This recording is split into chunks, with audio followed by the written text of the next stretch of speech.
Hi, welcome to Community Connection. I'm your host, Tracy Christensen. As summer once again comes to an end, it's time for the annual Timanogos Storytelling Festival. This has become the largest entertainment event of its kind in the whole nation. And it's an opportunity to hear from people around the world who've come to share with us the art of storytelling. The executive director of the Timanogos Storytelling Festival, Elliot Wilcox, is here to talk about the events that are planned and let us know how we can get involved. Hi, Elliot. Hi, Tracy. Thanks for having us. Yes.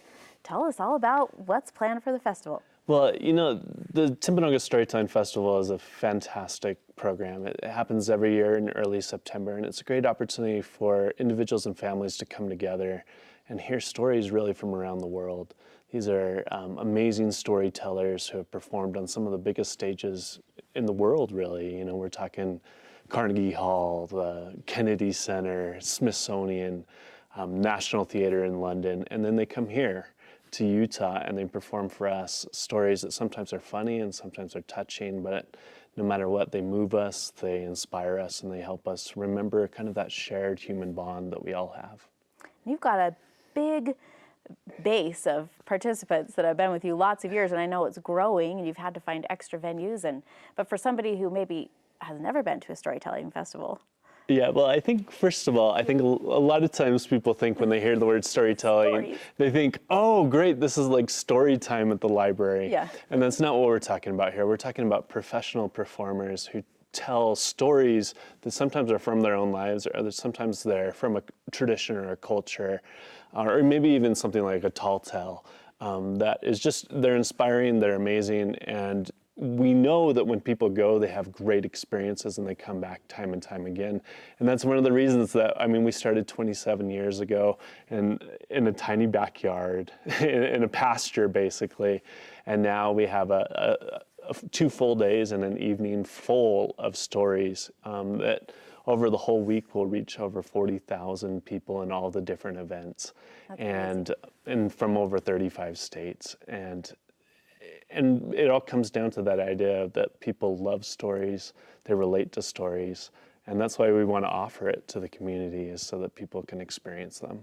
And you feel like you have something for everybody, for all ages? There definitely is. I mean, we're talking, the stories sometimes sometimes they're geared for older audiences, and by that we mean that adults and older teens are going to appreciate them the most. But we have things going on the whole time, the whole week for families. We have professional potters that actually will spin or will throw pots with the kids on site. We have professional puppeteers who are doing shows in between the storytelling. And then we have live music going on throughout the entire weekend. So there really is something for everybody. We invite everyone to come out and experience it for themselves. So can you come and enjoy the whole thing or a little part? All of it. So we have tickets that range all the way from evening events to full day events or passes for the entire weekend. So we encourage you to come onto our website, timfest.org, and see what really fits your schedule and your interests. Wonderful. And aside from those 2 days of the Storytelling Festival, do you have other events and programs? Yeah, Timanogos Storytelling is active all year round.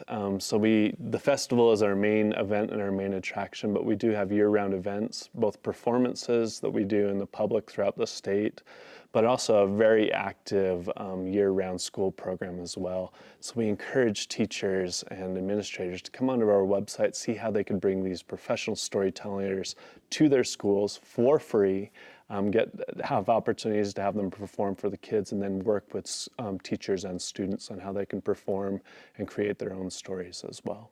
Such an art, and like you say, something everyone relates to. So yeah. Thank you for bringing it to us, and thanks for coming today. Thank you for having us. We really appreciate it. The goal of Community Connection is to provide an outlet for organizations and events throughout the state of Utah that provide services as well as informing and enlightening you, our audience. If you'd like to learn more about the Timanogos Storytelling Festival or other organizations featured on Community Connection, we hope you'll visit our website at KBYU11.org. Thanks for being with us. We'll see you next time.